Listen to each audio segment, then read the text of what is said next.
Өткөн эфирлердин биринде ушул даанышмандуулук туурасында суроо келди эле. Канткенде даанышман болобуз деп. Баягы мудрость, хикмат деп коет.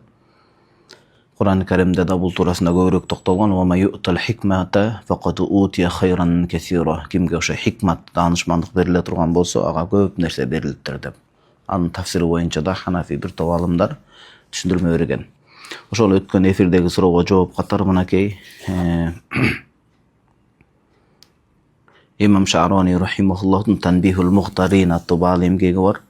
Ошо китептин 385 бетинде Яхья ибн Муаз деген рахимахуллах чоң алым сөзүн алып келип атат. Ва кана Яхья ибн Муаз рахимахуллах якулу. Мухаддис фақих чоң амалкы алым таква айтып атат. Тахуал хикмата минас самаи фала танзил ала қалби ахадин мимман фихи хадихил арбау хисалин дейт.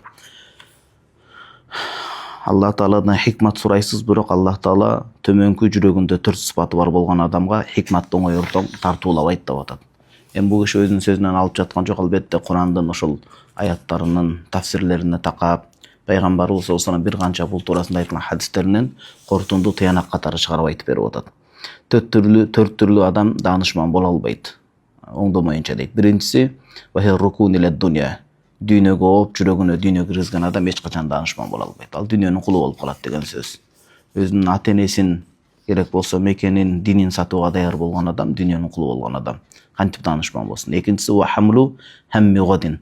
Эртеңки рызкыга ашыкчы убайым тартып, мындайча айтканда, өтө эле жүрөк заада болгон адам деп атат. Албетте себебин карманат, башка болот, бирок эртеңки ишти Алла Таалага да калтырып, себебин бүгүн карманышы мүмкүн, бирок ашыкчы эле мындай бир санаа тарткан адам деп атат, күйүүчүл адам дейт.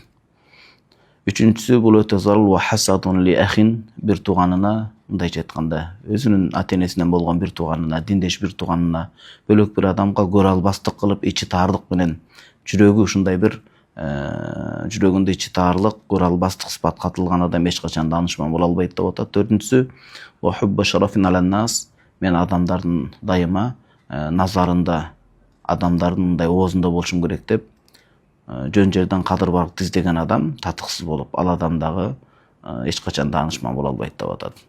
Баягындай аброй атагы менен ооруп калган адам. Андай адамдын жүрөгүнө даанышмандык кирбейт дейт Кудай Таалам. Даанышман, илимдүү, билимдүү, иман нуру күчтүү адамдардан кылган болсун.